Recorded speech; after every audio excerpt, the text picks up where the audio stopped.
Alrighty guys, something weird's about to happen. It's 2025, Glock still screaming about the 19, Sig still pushing the P320, but the pistol everyone's actually buying right now, nobody saw it coming. Shelves in Texas are clearing. One dealer in Houston told me flat out, we sold more of these in 3 weeks than Glocks all summer. So why? Are people crazy? Is it panic buying before ADF drops new regs? Are companies pulling stock for 2026? Or is it just cheap enough that folks are stacking them like ammo cans? Here's the truth, you missed it. And in the next 4 months before 2025 ends, this might be your last chance. Because when the bans, rumors, and shortages hit in 2026, this pistol won't be sitting under glass anymore. These are the 9mm pistols everyone's buying in 2025, but you missed it. So, let's get into this.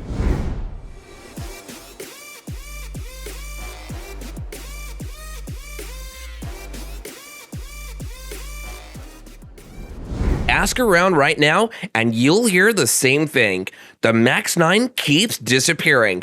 Not because it's new, not because it's plastered all over ads, but because buyers don't trust what's coming in 2026. For years, the Ruger Max 9 sat ignored in glass cases.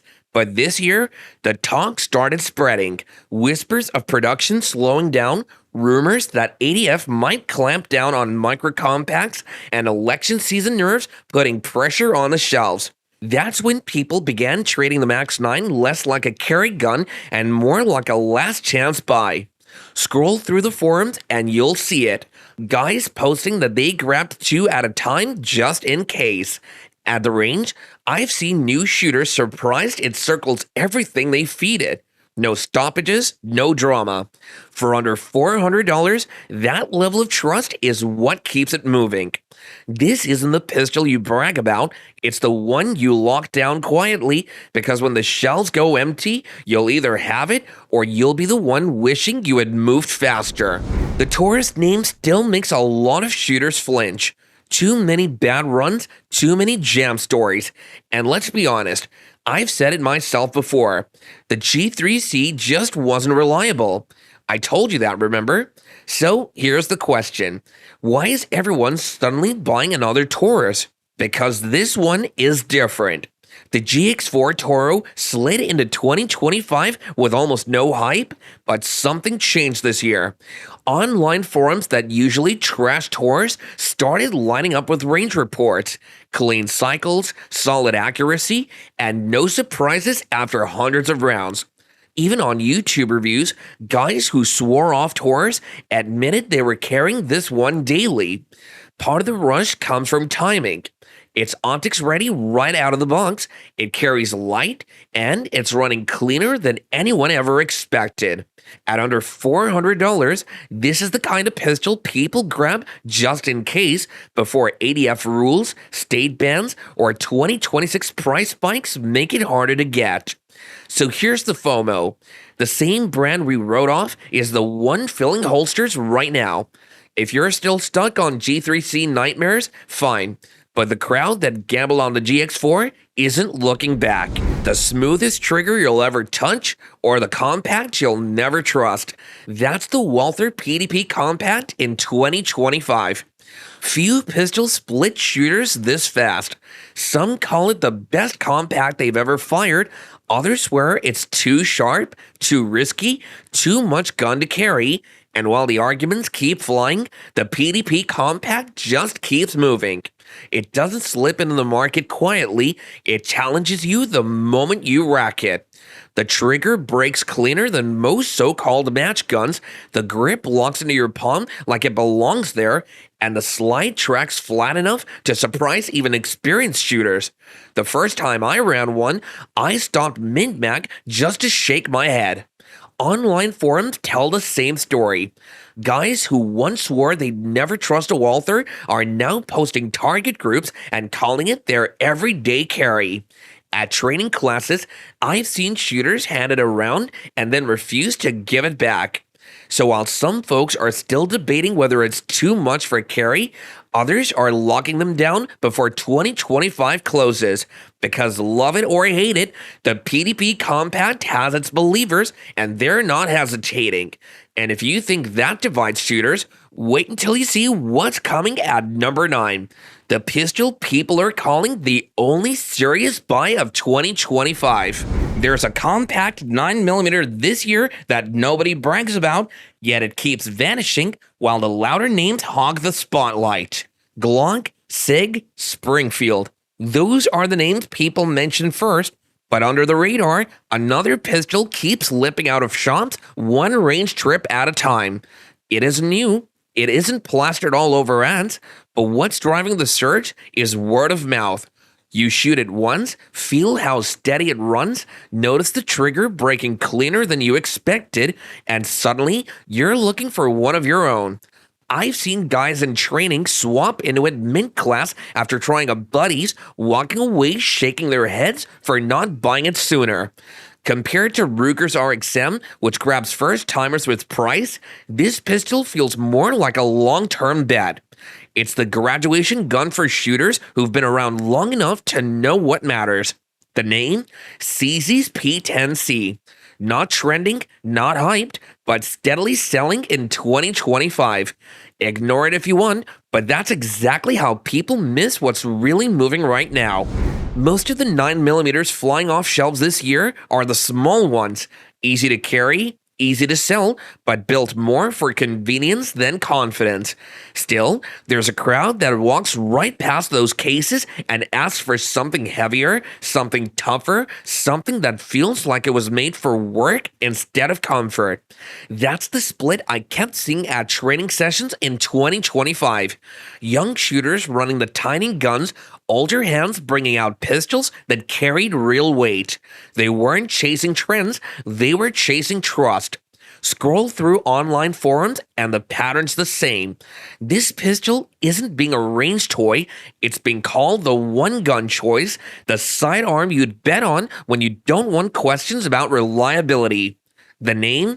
Effen's 509 Midsize Tactical. Serious shooters are stacking them now because they know this isn't the pistol that sits pretty in a safe. It's the one you run hard and it still shows up ready the next day. Most compacts feel like convenience. This one feels like commitment, and that's why it isn't staying on shelves for long. The original Beretta APX was easy to ignore. Strange serrations, clunky feel, looked more like an experiment than a serious pistol, and that's why most shooters passed on it. But in 2025, the A1 carry flipped that script. Cleaner design, a trigger that finally makes sense, and a proper optics cut turned it into a pistol people actually want. Scroll through any carry gun forum this year and you'll see the same comments popping up. Didn't expect much, now it's my EDC. That kind of talk spreads fast. Part of the rush comes from timing. Buyers aren't just looking at performance, they're looking at politics. With the ADF circling micro compacts for new restrictions and election year rumors flying around, nobody wants to wait and see. The A1 carry hit the sweet spot. Small enough to carry, strong enough to trust, and cheap enough that folks are buying 2 at a time just in case. Even longtime Glock and Sig owners have admitted they grabbed one as a backup after running it at the range. That's how this pistol went from a punchline to a panic buy. And if you think this was the last surprise of 2025, number 6 is the one that has people stockpiling before shelves even get cold. If Taurus sold this exact pistol, the internet would roast it to death. Heavy for its size, trigger like damp cardboard, overpriced for what you're getting. It's got all the flaws we laugh at in budget guns, but because it's Glock, people treat the 43X MOS like it's untouchable. That double standard has always bugged me, and yet I can't deny what's happening in 2025. Whether it's pawn shops in West Texas, big box counters in Ohio, or mom and pop stores in Florida, the story is the same. The 43X MOS barely hits the shelf before someone walks out with it. It's not because it's groundbreaking, it's because it's reliable. Optics ready slide, slim enough to carry daily, and backed by Glock's reputation. Buyers see it as the safe bet when uncertainty is hanging over 2026. Some are buying their first, others are buying a second just in case. So yeah, call it overrated, call it the G3C with a better logo, but don't ignore what the buying patterns say.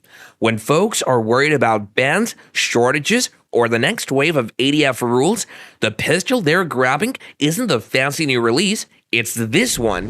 When lawmakers talk about too much gun for the street, this is the kind of pistol they mean.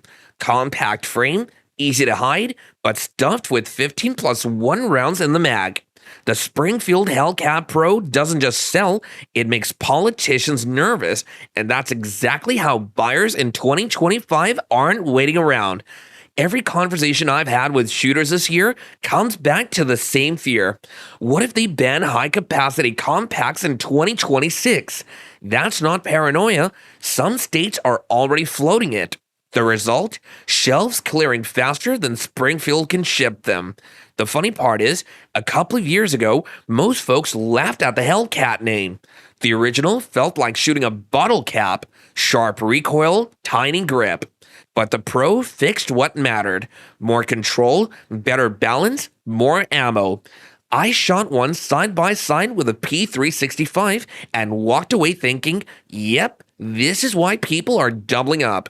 So if you're still on the fence, that's the danger. People who hesitated on P365s a few years back remember what it felt like when prices spiked. The Hellcat Pro is giving them deja vu, and they're buying it before history repeats itself. Some pistols sell because people trust they'll be around forever. The Kimber R7 Mako sells because nobody's sure it will be. That uncertainty is exactly what's driving buyers in 2025. Think about it. Kimber is a 1911 brand. When they dropped a polymer micro compact, everyone said it wouldn't last. Even now, the forums are full of speculation. Will Kimber stick with it or cut the line short? Nobody knows, and that's why shelves are emptying. Folks would rather own one before 2026 than kick themselves later. The R7 Mako isn't hype, it's actually good. Optics ready from the factory, flat shooting for its size, and a trigger that surprises even die-hard Sig and Glock fans. A shop in Houston told me half the buyers come in skeptical, then put money down after handling the trigger once. I ran one against a Hellcat Pro and a P365, and it held its own the whole way. It doesn't feel like Kimber's first try, it feels like they've been planning this move for years. If Kimber keeps building it, demand stays strong. If they don't, the R7 Mako becomes the mischance pistol of 2025. Either way, waiting isn't an option. Every few weeks, another article pops up in local Texas papers about rising gun prices or supply tightening. Most folks scroll past it, but dig a little deeper and you'll see the same pistol mentioned again and again, the Heckler Koch VP9.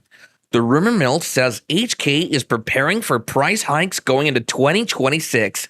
Some claim the European contracts are eating into U.S. supply. Others whisper the VP9 might end up on the wrong side of future ADF import rulings.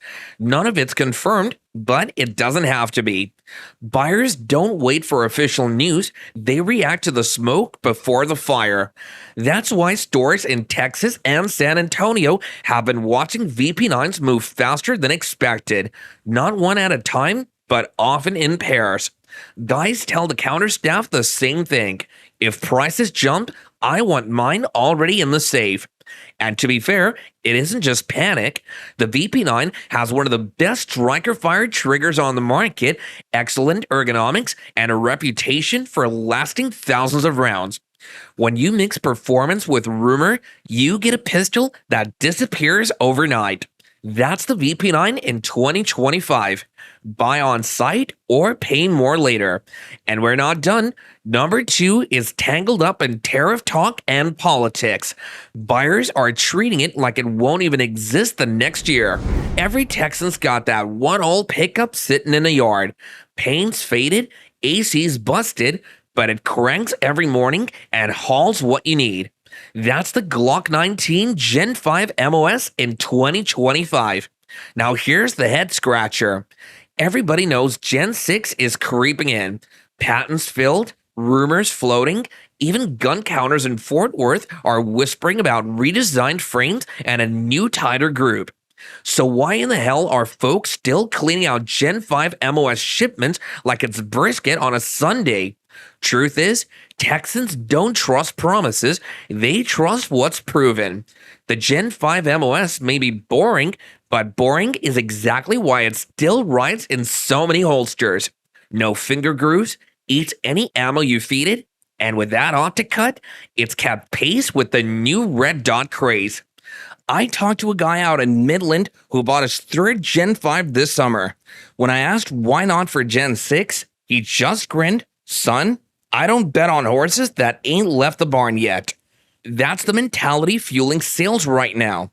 Gen 6 may be coming, but in Texas, folks are still stacking the Glock 19 Gen 5 MOS like it's the safe bet.